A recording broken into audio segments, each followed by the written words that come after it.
Lieutenant Commander Howard Washburn stood in the damage control central station of USS Ticonderoga, 3 decks below the flight deck, watching seawater pour into compartment B-16V at 1,100 gallons per minute. January 21, 1945. The Kamikaze that had just punched through the carrier's flight deck was burning directly above him, setting fueled aircraft ablaze, turning the hangar deck into an inferno. Standard procedure said stop the flooding, contain the fire, maintain stability. Captain Dixwell Kiefer was ordering the exact opposite: flood more compartments, flood them faster, tilt the entire ship. If you're enjoying this deep dive into the story, hit the subscribe button and let us know in the comments from where in the world you are watching from today. Washburn had served on carriers for 3 years. He'd seen Yorktown sink at Midway, watched Hornet go down at Santa Cruz. He knew what happened when fire met aviation gasoline in an enclosed space. The Ticonderoga was carrying 37,000 gallons of avgas, 80 tons of bombs, and enough ammunition to level a city block. One wrong move, and they'd join the 13 carriers, already resting on the Pacific floor. But Kiefer's order wasn't wrong. It was genius. And it would only work because of a liquid loading system that nobody outside the Navy's Bureau of Ships even knew existed. The fire alarm had sounded at 0954. A single Mitsubishi, a 6M0, piloted by a Japanese officer whose name would never be recorded, had evaded the combat air patrol, slipped through the curtain of 40mm fire, and slammed into Ticonderoga's flight deck just aft of the island superstructure. The impact killed 6 men instantly. The subsequent explosion of the Zero's 250-kilogram bomb killed 43 more. But that was just the beginning. The Kamikaze struck during flight operations. Ticonderoga's deck was crowded with aircraft being readied for the morning strike against Formosa. 17 Grumman F-6F Hellcats, fully fueled, fully armed. 9 Curtiss SB-2C Helldiver dive bombers, each carrying a 1,000-pound bomb. The Zero's explosion ignited their fuel tanks like a string of firecrackers. Within 90 seconds, the flight deck was a lake of burning gasoline. Within 3 minutes, the fire had spread to the hangar deck below, where another 22 aircraft were parked. Washburn checked the stability board. The ship had developed a 10-degree list to starboard, not from the explosion. From the water, the fire crews were pumping onto the flames. Thousands of gallons collecting on the starboard side, pulling the carrier over. This was how carriers died. Not from the initial damage, but from the progressive flooding, the accumulating water, the slow roll toward capsizing that damage control teams couldn't stop. Then Kiefer's order came through the sound-powered phones. Don't counterflood to correct the list. Counterflood to increase it. Pour water into every port side tank until the ship takes a 10-degree list to port. Washburn stared at the order. It violated every damage control principle in the Navy's handbook. You counterflood to restore level. You don't deliberately tip your ship in the opposite direction.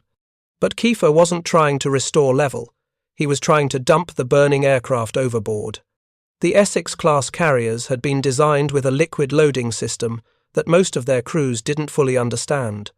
163 separate fuel, oil and ballast tanks spread throughout the hull below the waterline, each tank connected to a complex network of pipes, pumps and valves that could move thousands of gallons of liquid from one side of the ship to the other in minutes. The system was supposed to compensate for fuel consumption, maintain proper trim, and correct minor lists from battle damage. It had never been designed as a weapon, but Kiefer understood something the Navy's architects didn't. If you could intentionally flood enough portside compartments fast enough, you could roll the ship far enough to slide burning aircraft right off the flight deck into the ocean. Washburn began opening valves. B-22V, B-28V, a 48F. Each compartment had a capacity of roughly 6,000 gallons. The pumps could transfer liquid at rates up to 1,200 gallons per minute. He needed to move approximately 60,000 gallons from starboard tanks to port tanks, creating an asymmetric weight distribution that would roll the ship 15 degrees in the opposite direction. The mathematics were brutal. Too little flooding and the burning aircraft stayed on deck. Too much flooding and Ticonderoga would capsize. At 10:13, the ship's list began to shift. 10 degrees starboard, 8 degrees, 5 degrees, level, 2 degrees port, 5 degrees port. The deck began tilting in the opposite direction. On the flight deck, gravity took over. Burning Hellcats began sliding. Slowly at first, their wheels locked, metal screeching against wood. Then faster. One Hellcat reached the deck edge and tumbled into the Pacific. Then another, then 3 more, trailing fire and smoke like dying comets.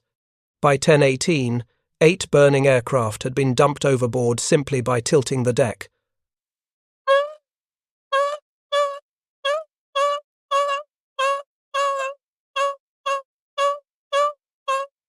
With most of the fuel source eliminated, with clear lines of sight and room to maneuver, they brought the remaining fires under control by 10:42. Less than 1 hour after the Kamikaze struck, Ticonderoga was conducting flight operations again. Total casualties: 143 killed, 202 wounded. Terrible numbers. But the ship survived.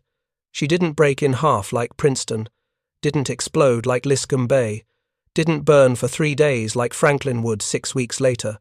She survived because someone at the Bureau of Ships in Washington had designed a liquid loading system capable of moving massive amounts of water exactly where it needed to be, exactly when it needed to be there.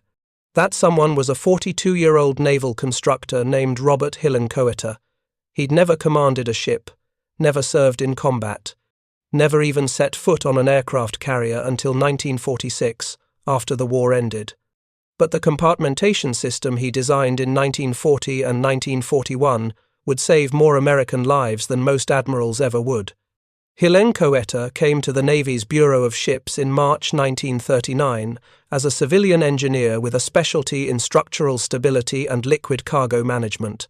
His previous job had been designing oil tankers for Standard Oil. The Navy hired him specifically to solve a problem that was killing carriers faster than Japanese torpedoes. Progressive flooding, the tendency of battle-damaged ships to slowly fill with water, lose stability, and capsize hours after the initial hit. USS Lexington at the Battle of Coral Sea in May 1942 was the textbook example.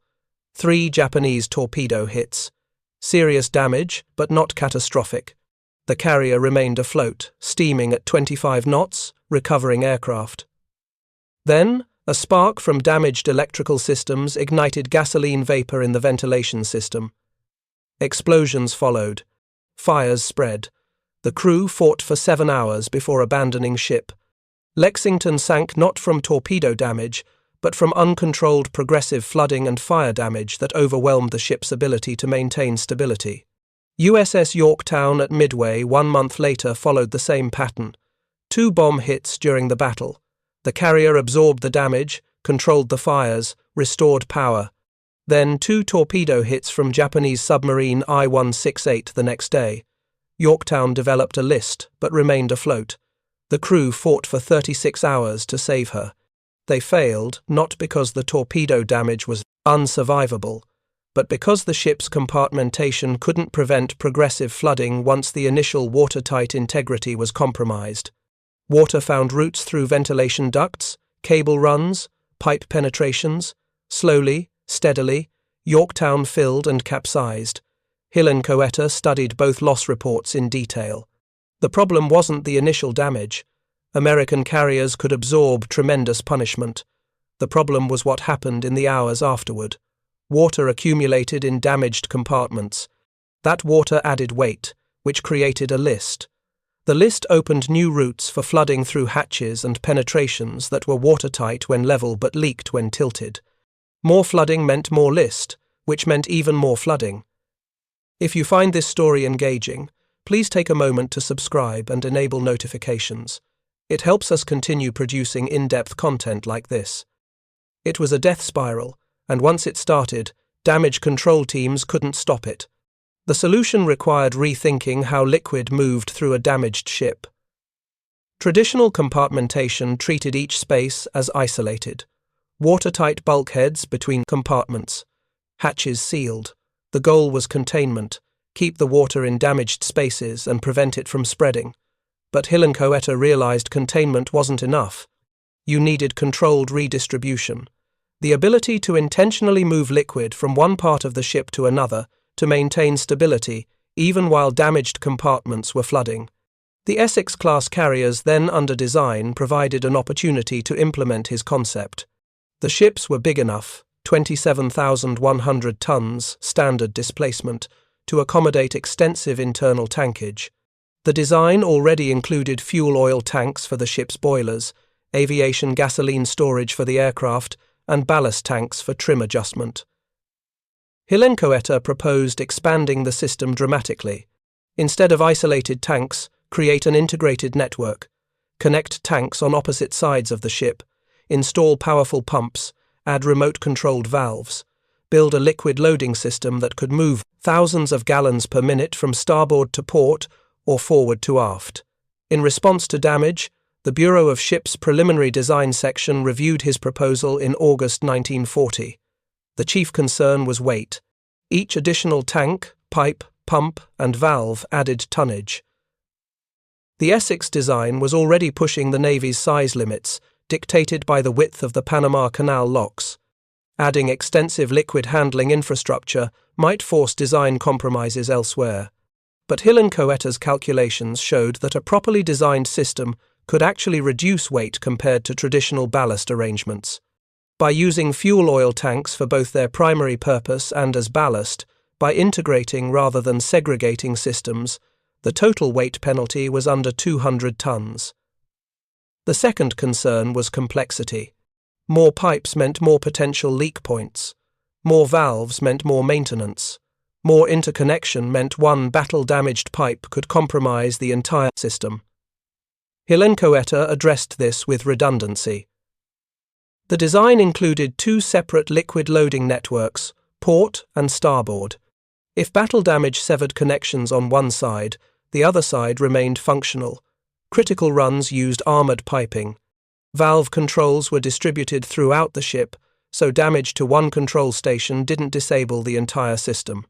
The Bureau of Ships approved the liquid loading system design on October 14, 1940. The specifications called for 163 liquid tanks divided into three categories. Fuel oil tanks for ship propulsion, totaling 6,270 tons capacity. Aviation gasoline tanks, totaling 240 tons. And ballast tanks, specifically designated for stability control, totaling 3,800 tons when fully loaded. The ballast tanks were the key innovation. They surrounded the ship's engineering spaces in a protective layer. Port and starboard fuel. Oil tanks formed the outermost layer, directly against the hull. Then void spaces, empty compartments designed to absorb torpedo shock. Then the ballast tanks, filled with seawater. Finally, the heavily armoured bulkheads protecting the boiler rooms and engine rooms. This arrangement meant a torpedo hitting the hull had to penetrate through multiple layers before reaching critical machinery. But more importantly, the ballast tanks provided a massive reservoir of liquid that could be moved rapidly to control stability. The liquid transfer system centered on four main pumps, each capable of moving 1,200 gallons per minute. Two forward pumps handled the tanks from the bow to midships. Two aft pumps handled midships to stern. Emergency hand pumps provided backup capability if the main pumps lost power. The piping network included connections between corresponding port and starboard tanks at every major frame station. Control panels in Damage Control Central allowed operators to open or close any valve remotely, directing the flow of liquid exactly where needed. The first Essex-class carrier, USS Essex herself, was laid down at Newport News Shipbuilding on April 28, 1941. Her hull incorporated Hill and Coetta's liquid loading system exactly as specified. The welders who assembled the tank structures, the pipe fitters who installed the transfer lines, the electricians who wired the valve controls, none of them understood the complete system. They were building one piece at a time, following blueprints, meeting specifications. The genius was in the integration, the way 163 separate tanks connected into a coherent whole that could respond to damage with controlled flooding rather than uncontrolled chaos. Essex was commissioned on December 31, 1942, exactly 1 year after Pearl Harbor. Her crew received training on the liquid loading system, but the training focused on routine operations, compensating for fuel consumption, adjusting trim for different aircraft loading patterns, correcting minor lists. Nobody trained them on what Captain Kiefer would discover 3 years later aboard Ticonderoga, that the system could be weaponized, that intentional, aggressive flooding could dump burning aircraft overboard faster than fire crews could extinguish them. The system proved its worth first not in combat, but in a typhoon, June 4th and 5th, 1945. Task Force 38 encountered Typhoon Connie southeast of Okinawa. Winds exceeded 140 miles per hour. Waves reached heights of 70 feet. 6 Essex-class carriers were present: Hornet, Bennington, Belleau Wood, San Jacinto, Shangri-La, and Wasp. All 6 encountered conditions severe enough to cause structural damage. Hornet and Bennington both suffered buckled flight decks when the forward corners of their rectangular flight decks flexed beyond design limits, but none capsized. None foundered. The liquid loading systems allowed them to maintain stability even while taking massive amounts of water over the bow. As seawater flooded forward compartments from damaged hatches and ventilation intakes, damage control teams counterflooded aft compartments to prevent bow-down trim. As waves struck the port side, they flooded starboard ballast tanks. The ships rolled violently, 30 degrees or more, but they always came back level because the liquid loading systems automatically equalized the internal weight distribution. Contrast this with the destroyers in the same task force. 3 capsized and sank: USS Hull, USS Monaghan, and USS Spence. Total casualties: 790 men. The destroyers lacked the Essex carrier's sophisticated liquid handling capability. Once they began taking water, once the internal weight shifted, they couldn't recover. The carriers survived the same conditions because Hillen-Coetta's design gave them the ability to fight back against progressive flooding with controlled counterflooding. The Kamikaze campaign, beginning in October 1944, provided the ultimate test.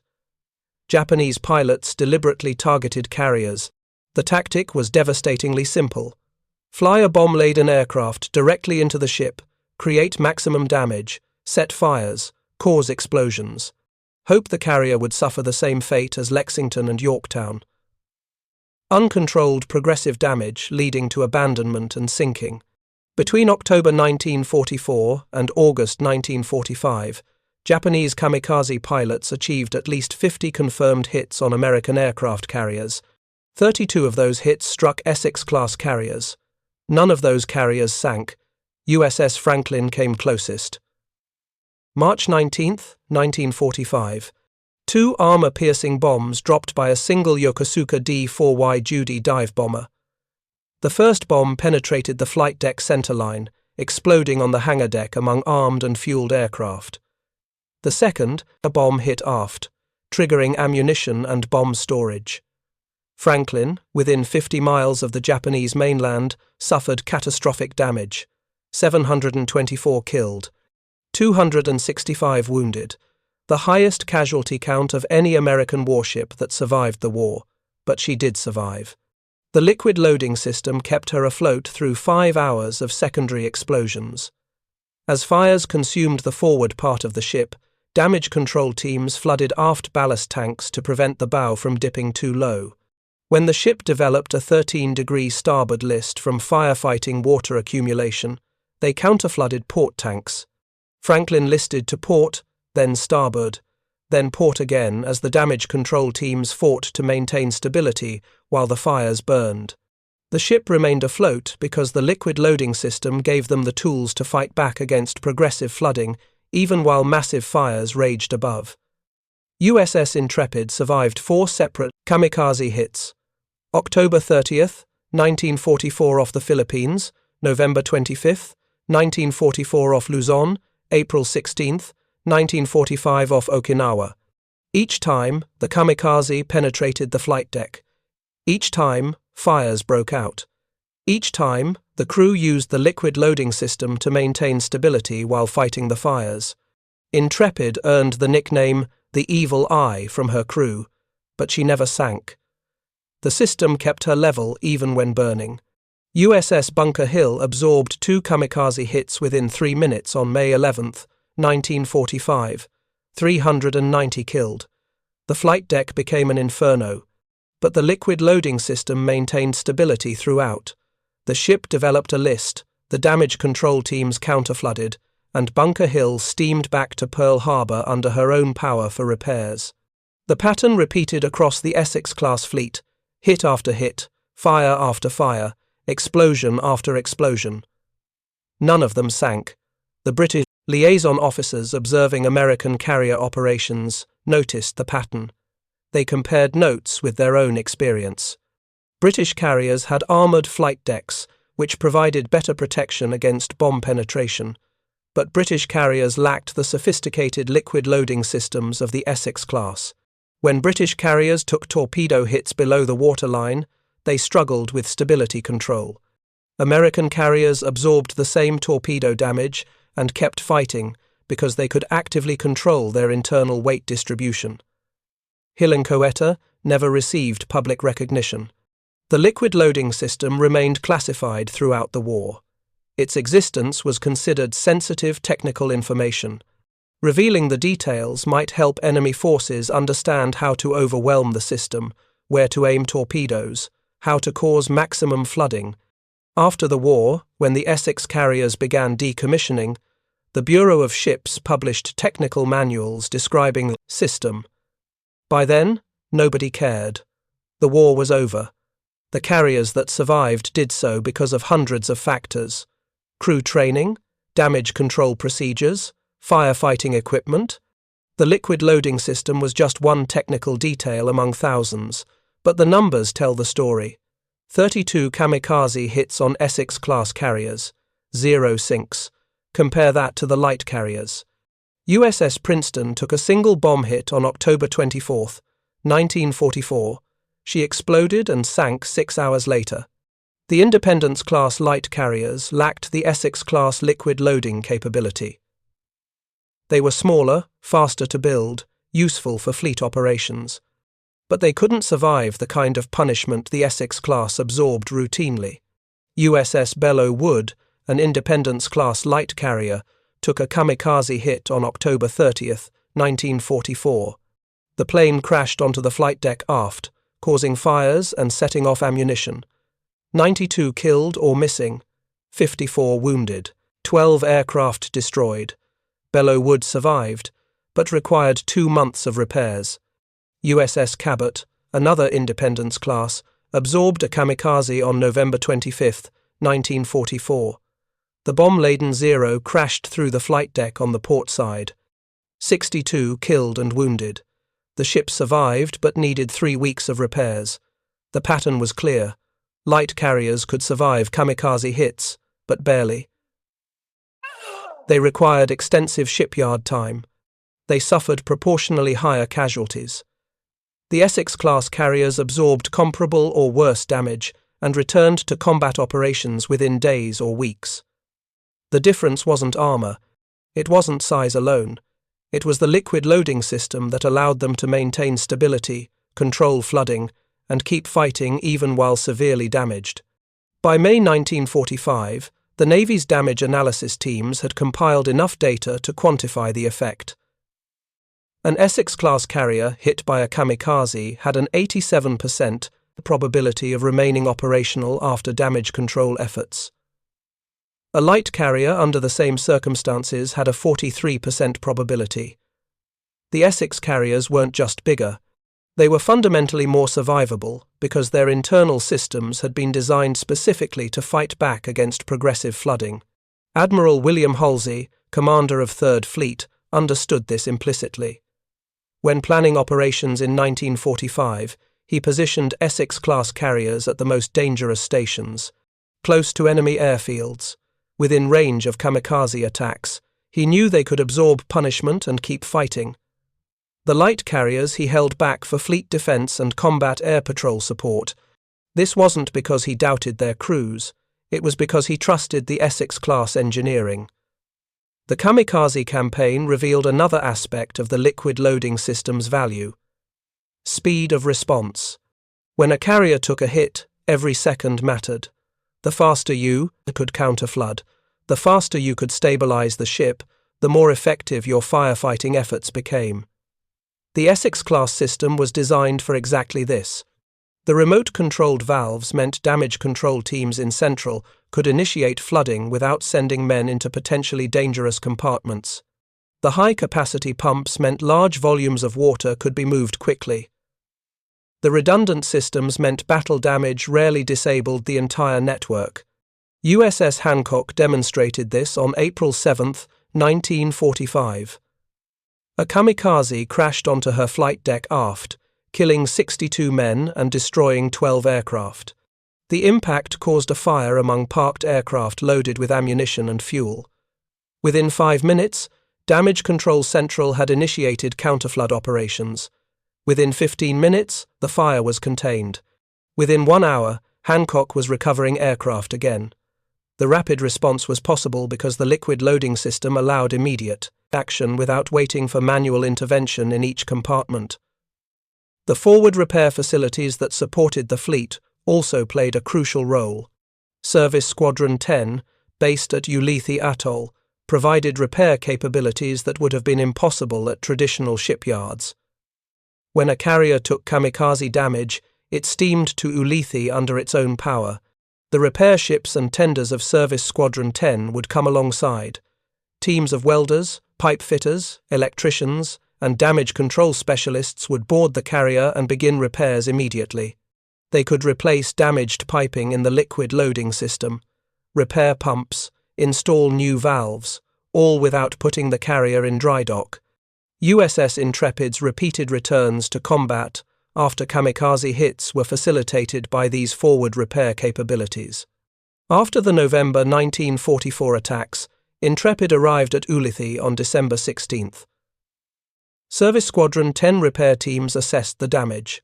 The liquid loading system had worked exactly as designed during the attacks, but several transfer pipes had been ruptured by explosions. The starboard-forward ballast tanks had lost connection to the main pumping system. Repair teams replaced the damaged sections, tested the system, and cleared Intrepid to return to combat operations on December 24. This rapid turnaround was possible because the liquid loading system was modular. Damaged sections could be isolated, bypassed, or replaced without rebuilding the entire network. The design philosophy Hilenkoeta had implemented in 1940 and 1941 anticipated battle damage and made repair straightforward. Standardized pipe sizes, common valve types, accessible routing through compartments where repair teams could work. These details didn't show up in the battle reports or the casualty lists, but they were the reason carriers kept fighting. The Japanese naval architects studying American Tutei carrier losses noticed the pattern too. They had expected the kamikaze campaign to achieve better results. Sinking American carriers was the strategic goal. Each carrier sunk meant fewer aircraft attacking Japanese positions, fewer strikes against Japanese shipping, reduced American combat capability. But the Essex-class carriers refused to sink. The Japanese couldn't understand why. Their own carriers, when they absorbed similar damage, tended to suffer catastrophic flooding and capsize within hours. The answer lay in fundamentally different design philosophies. Japanese carrier design prioritized offensive capability, maximum aircraft capacity, maximum speed, minimum weight. This meant less internal subdivision, fewer watertight compartments, less sophisticated damage control systems. When a Japanese carrier took a torpedo or bomb hit, the damage spread rapidly through interconnected spaces. Progressive flooding couldn't be controlled because the systems to control it didn't exist. American carrier design, informed by Hillenkoetter's liquid loading concept, prioritized survivability alongside offensive capability. Yes, carry 90 aircraft. Yes, maintain 33 knot speed, but also survive multiple hits and keep fighting. The liquid loading system was the technological embodiment of that philosophy. It added weight. It added complexity. It required crew training and maintenance. But it meant American carriers could absorb punishment that would sink any other carrier afloat. By August 1945, when Japan surrendered, the Essex-class carriers had established a combat record unmatched in naval history. 17 ships saw combat, 14 earned battle stars. Total kamikaze hits, 32 confirmed. Total sinkings, 0. The crews deserved credit. The captains deserved credit. The damage control training deserved credit. But underneath all of that was a liquid loading system designed by a civilian engineer who never fired a shot in anger but saved more lives than he would ever know. Robert Hillenkoetter left the Bureau of Ships in June 1946. He returned to private industry, spent another 23 years designing tankers and cargo ships, and died in September 1979 at age 81. His obituary in the Journal of Ship Production mentioned his work on commercial vessel stability systems. It did not mention the Essex-class liquid loading design. By 1979, most of the Essex carriers had been scrapped or converted beyond recognition. The ones remaining as museum ships, Yorktown in South Carolina, Intrepid in New York, Hornet in California, Lexington in Texas, displayed their flight decks and hangar bays. The liquid loading systems in their hulls were invisible, inaccessible, forgotten. But those systems were still there. 163 tanks, miles of piping, dozens of pumps and valves. All silent now, drained of the seawater and fuel oil they once held. If you could descend into the hull of USS Intrepid today, walk through the compartments below the hangar deck, you'd see them. Tank B-16V, where Howard Washburn opened valves on January 21, 1945, flooding it deliberately to counteract the starboard list from a kamikaze hit. Tank A-48F, which Captain Kiefer used to dump burning aircraft overboard. The pumps that moved 1,200 gallons per minute. The pipes that carried seawater from port to starboard and back again. They're museum pieces now, historical curiosities. But between 1944 and 1945, they were weapons. Not guns, not bombs, not missiles. Weapons in the fight against progressive flooding, against instability, against the mathematical certainty that a damaged ship will eventually capsize if you can't control where the water goes. The liquid loading systems were the invisible infrastructure that kept American carriers fighting when they should have been sinking. The legacy extended beyond World War II.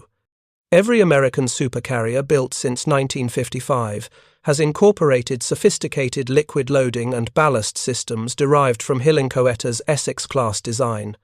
USS Forrestal, commissioned 1955. USS Enterprise, commissioned 1961. USS Nimitz, commissioned 1975. USS Gerald R. Ford, commissioned 2017.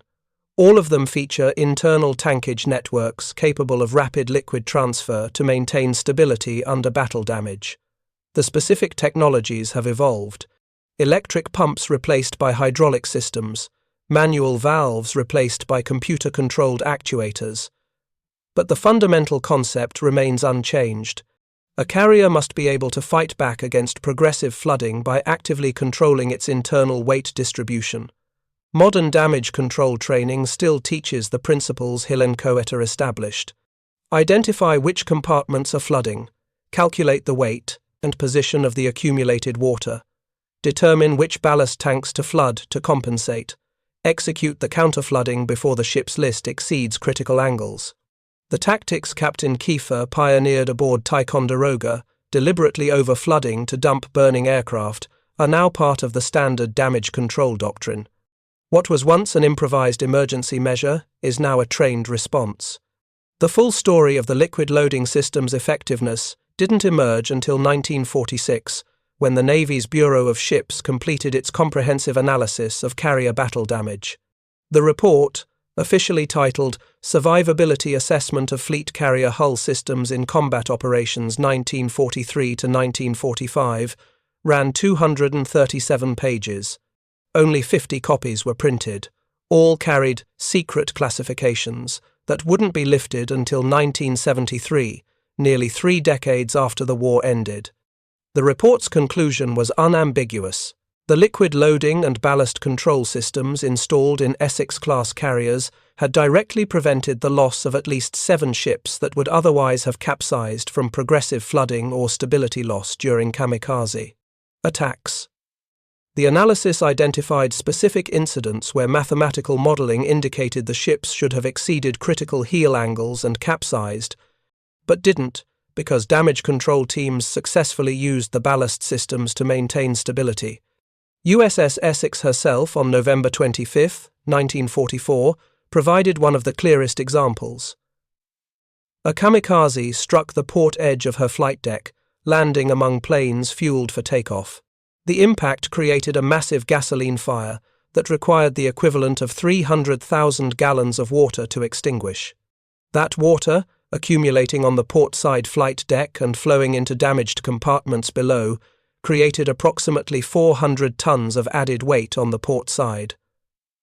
Without counterflood operations, the ship would have developed a list exceeding 20 degrees, potentially reaching the point of no return, where capsizing becomes inevitable. Lieutenant Commander Thomas Mackenzie, Essex's damage control officer, initiated counterflood of starboard ballast tanks B-15F and B-21F within 6 minutes of the kamikaze impact. The 2 tanks held a combined capacity of 11,000 gallons of seawater, roughly 46 tons. By flooding them completely while simultaneously pumping water out of port-side tanks, a 16V and a 22V, Mackenzie created an offsetting weight that kept the ship's list under 8 degrees throughout the 2-hour firefighting operation.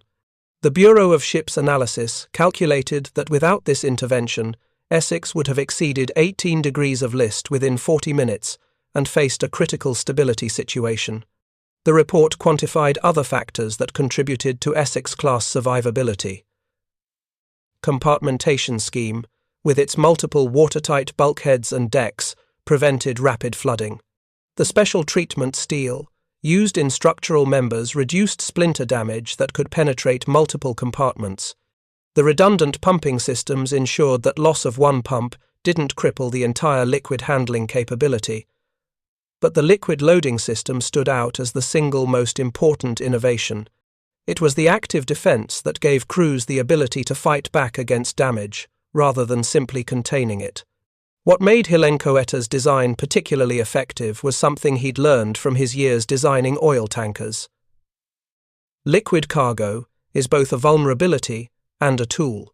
In a tanker, liquid cargo shifts during rolling and pitching, which can create dangerous instability. But if you can control how that liquid moves, if you can actively pump it from one tank to another in response to ship motion, you transform a vulnerability into a stability aid. The same principle applied to warships. Battle damage creates uncontrolled liquid accumulation, but a sophisticated liquid loading system lets you create controlled liquid redistribution that counteracts the uncontrolled damage. The British Royal Navy studied American carrier damage control extensively during and after the war. British carriers had pursued a different design philosophy, emphasizing armored flight decks that could resist bomb penetration. This approach worked well against bombs and kamikazes that struck the flight deck. HMS Illustrious absorbed multiple heavy bomb hits in the Mediterranean in January 1941 and remained operational. But British carriers struggled with underwater damage. When HMS Ark Royal took a single torpedo hit from German submarine U-81 in November 1941, she developed an uncontrollable list and sank 14 hours later, despite extensive damage control efforts. The British Admiralty's post-action report on Ark Royal's loss identified inadequate liquid transfer capability as a contributing factor. The ship had ballast pumps, but they lacked the capacity to counterflood quickly enough to offset the progressive flooding from torpedo damage. Beginning in 1944, the Royal Navy began retrofitting carriers with improved liquid handling systems modelled partially on the American Essex-class design. HMS Indomitable received upgraded pumping systems in August 1944. When she absorbed a kamikaze hit in May 1945, her damage control teams successfully used the improved ballast system to maintain stability during firefighting operations. The Soviet Navy, observing American and British carrier operations through their military liaison channels, took detailed notes on damage control procedures. After the war, when the Soviets began designing their first fleet carriers in the 1960s and 70s, they incorporated extensive liquid loading systems, clearly influenced by the Essex-class precedent. The Soviet carrier Minsk, launched in 1975, featured ballast and trim tanks totaling over 5,000 tons capacity, exceeding even the Essex-class relative to ship size. Soviet naval architects had studied the Kamikaze campaign and concluded that survivability required active stability control. The Japanese Maritime Self-Defense Force, reconstituted after the war, also learned from the Essex-class example. When Japan began building helicopter carriers in the 2000s, specifically the Hyuga-class commissioned in 2009 and 2011, the ships incorporated sophisticated ballast systems with computer-controlled liquid transfer capability. Japanese naval architects explicitly cited World War II damage analysis in their design documentation, noting that their own carriers had suffered from inadequate damage control systems. Back in the United States, the Korean War from 1950 to 1953 saw Essex-class carriers return to combat. USS Essex, USS Bonhomme Richard, USS Boxer, USS Kearsarge, USS Lake Champlain, USS Leyte, USS Oriskany, USS Philippine Sea, USS Princeton, USS Valley Forge, and USS Yorktown all served in Korean waters. They didn't face kamikaze attacks, but they operated in challenging conditions. Typhoons, heavy seas, the liquid loading systems that had saved them from kamikaze damage in World War II now kept them stable in extreme weather. The crews who operated these systems in the 50s had mostly joined the Navy after 1945. They learned the procedures but didn't fully understand the combat history. They were maintaining a system designed for a threat that no longer existed, not knowing that threat would return in different forms decades later. The Vietnam War brought renewed attention to carrier survivability. USS Forrestal suffered a catastrophic fire on July 29, 1967, caused by an accidental Zuni rocket launch on the flight deck. The fire killed 134 sailors and wounded 161. Forrestal nearly capsized from the accumulated firefighting water before damage control teams brought the situation under control using ballast operations. The incident report explicitly credited the liquid loading system with preventing total loss of the ship. The procedures developed on Essex-class carriers in World War II, refined over 20 years of peace and minor conflicts, had saved a supercarrier from the same fate that nearly claimed Franklin in 1945. USS Enterprise, America's first nuclear-powered carrier, suffered a similar crisis on January 14, 1969. A rocket exploded on the flight deck, triggering a massive fire. 27 killed, 314 wounded. The ship developed a serious list from firefighting water. The damage control teams used the liquid loading system to maintain stability throughout the 6-hour firefighting effort. Again, the procedures traced directly back to Hill & Coetta's Essex-class design and the combat experience of World War II. The individuals who operated these systems during the critical moments rarely received recognition. They worked in Damage Control Central, 3 or 4 decks below the flight deck, in compartments with no windows, no view of the outside world. They monitored gauges, opened valves, tracked liquid levels in dozens of tanks simultaneously. When battle damage occurred, they made split-second decisions about which tanks to flood, how much water to transfer, which pumps to activate. Their work was invisible to everyone else aboard ship. Pilots landing on the flight deck didn't know that the ship remained level because someone in Damage Control Central was actively pumping thousands of gallons of seawater from starboard to port. The ship's captain might order counterflood to correct list, but he didn't know the specific technical a sequence of valve operations required to execute that order. Chief Petty Officer James Sullivan served as Damage Control Central Watch Supervisor aboard USS Ticonderoga during Captain Kiefer's innovative counterflooding operation in January 1945. Sullivan wasn't mentioned in the official action report.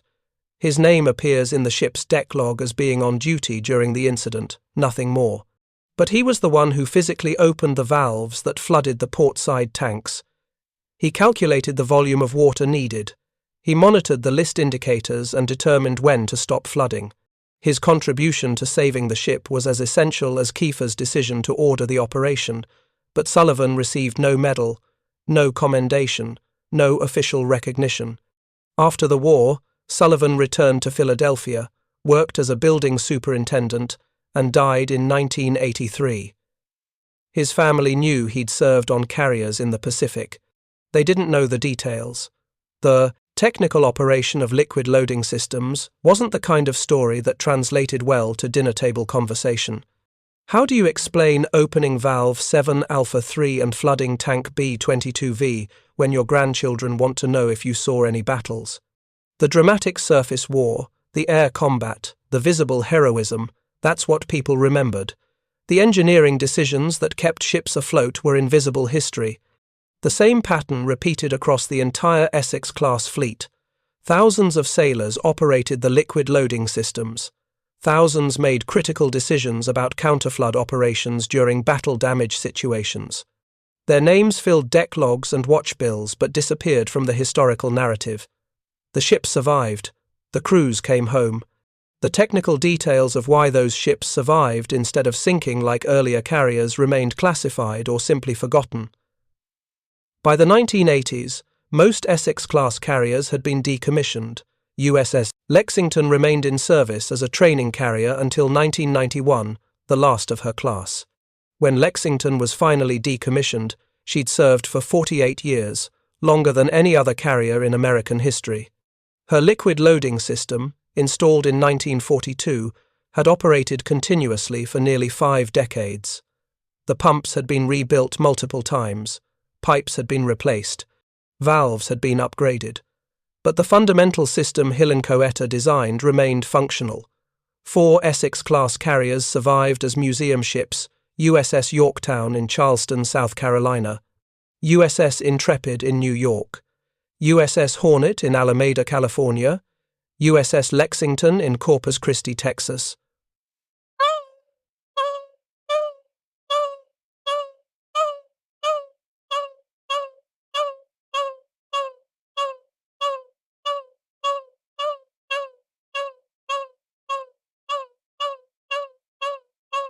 The tanks are empty, the pumps are silent, the valves are frozen, but they're still there, embedded in the hull structure, permanent reminders of the engineering that saved these ships in combat. Modern visitors touring these museum carriers walk through the hangar decks and flight decks. They see the aircraft displays, the gun mounts, the island superstructures. Most never descend into the lower hull compartments where the liquid loading systems are located. Those spaces are dark, cramped, not suitable for public access. The museum organizations focus on the visible history, the dramatic moments, the aerial battles. The Kamikaze attacks themselves, not the technical systems that allowed the ships to survive those attacks. But occasionally, naval architecture students or damage control specialists visit and ask to see the systems. The museum staff will arrange special access, leading small groups down into the hull. They'll point out Tank B-16V, where Lieutenant Commander Washburn initiated counterflood operations aboard Ticonderoga. They'll show the transfer pipes, the valve stations, the pump rooms. They'll explain how the system worked. And for those few visitors who understand the technical details, who can visualize the physics of liquid weight distribution and ship stability, the history comes alive in a different way. The invisible engineering becomes visible, The forgotten innovation becomes recognized. The broader lesson extends beyond carriers, beyond even naval architecture. Complex systems survive catastrophic stress through redundancy, adaptability, and active response capability. The Essex-class carriers embodied all three principles. Redundant pumping systems meant battle damage couldn't disable the entire network. Adaptable crews like Captain Kiefer discovered new uses for the systems beyond their original design intent. Active response capability meant the ships could fight back against progressive damage rather than passively absorbing it. These principles apply to any system facing existential threats. Infrastructure networks, communication systems, organizations. The ones that survive are the ones that can actively respond to damage, that can redistribute resources rapidly, that have built-in capacity for adaptation. The liquid loading system was a physical manifestation of these principles, but the principles themselves are universal. Hilenkoetter understood this instinctively. His tanker design experience had taught him that survivability comes from active control, not just passive strength. You can't build a ship strong enough to ignore all damage, but you can build a ship smart enough to fight back against damage. The Essex-class liquid loading system was that intelligence embodied in steel, pipes, pumps, and valves. It gave the ships the ability to heal themselves, or at least stabilize themselves, long enough for the crew to complete repairs and keep fighting. In the final accounting, the system saved an unknowable number of lives. Every sailor aboard Franklin who survived because the ship didn't capsize. Every pilot aboard Intrepid who survived because the ship remained operational after Kamikaze hits. Every Marine whose landing was supported by carrier aircraft that could only be there because the carriers survived to launch them. The casualty figures from World War II carriers are staggering. USS Franklin alone lost 724 men, but those numbers would have been far worse without the liquid loading systems that kept damaged carriers afloat. The strategic impact was equally significant. The Essex-class carriers, because they could absorb punishment and keep fighting, allowed the Navy to maintain continuous pressure on Japanese forces throughout 1944 and 1945. If kamikazes had been more effective, if several Essex-class carriers had been sunk, the campaign would have slowed. Invasions would have been delayed. The war would have lasted longer. How much longer? Impossible to calculate precisely. But every month of extended war meant more casualties, more destruction, more suffering. The liquid loading systems, by keeping carriers operational, contributed to shortening the war, not through offensive firepower, through defensive resilience. This is the paradox of defensive technology. It doesn't win battles directly. It enables the forces that do win battles to keep fighting. The liquid loading system never sank a Japanese ship, never shot down a Japanese aircraft, never landed troops on an enemy beach, but it kept the carriers afloat that did all those things. That's the nature of infrastructure, of systems, of the invisible engineering that enables visible success. It works by not failing. It contributes by allowing others to contribute. Robert Hilenkoetter's liquid loading design succeeded because it did exactly what it was supposed to do, so reliably that most people never noticed it was there. The highest compliment you can pay to critical infrastructure is that it becomes invisible. The system worked so well, so consistently, that it faded into the background of carrier operations. Only when something went wrong, only when a ship suffered damage that should have been catastrophic but wasn't, only then did anyone stop to ask why. And the answer, detailed in classified reports that few people would ever read, came back to a compartmentation and liquid loading system designed by a civilian engineer who understood that survivability requires active control. Lieutenant Commander Howard Washburn, who initiated the counterflood operations aboard Ticonderoga that January morning in 1945, returned to civilian life in 1946. He became a high school physics teacher in Massachusetts, spending 30 years explaining principles of force, motion, and equilibrium to teenagers. He rarely talked about the war. When he did, he focused on the visible moments, the kamikaze hitting the deck, the fires, the casualties. He didn't mention the technical details of opening valve controls and flooding ballast tanks because those details seemed insignificant compared to the drama of the attack itself. But those technical details were why he survived to become a teacher, why 157 men aboard Ticonderoga survived, who would have died if the ship had capsized, why the American carrier fleet could continue operating at full strength despite absorbing dozens of kamikaze hits, the invisible infrastructure of liquid loading systems, designed by engineers who never saw combat, operated by sailors whose names never made the history books, kept the ships afloat and the war effort moving forward. That morning aboard Ticonderoga, when Washburn watched seawater pour into compartment B-16V at 1,100 gallons per minute, flooding it deliberately to counteract battle damage, he was participating in a moment that symbolized everything the Essex-class carriers represented: American industrial capability, engineering excellence, innovative damage control, the will to survive. And underneath all of that, a liquid loading system designed, 4 years earlier, by a man who never commanded a ship but understood that survival requires the ability to fight back against chaos with controlled response. The Kamikaze burned, the ship tilted, the aircraft slid overboard, the fires came under control, Ticonderoga survived, and in the decades that followed, when historians wrote about carrier operations in World War II, they focused on the aircraft, the battles, the admirals, the visible war. The liquid loading system remained in the footnotes, the technical appendices, the engineering documentation that few people bothered to read. But it was there. In every Essex-class carrier that took a kamikaze hit and survived. In every damage control central where crews opened valves and activated pumps and moved thousands of gallons of water exactly where it needed to be. In every Bureau of Ships report that documented the effectiveness of active stability control.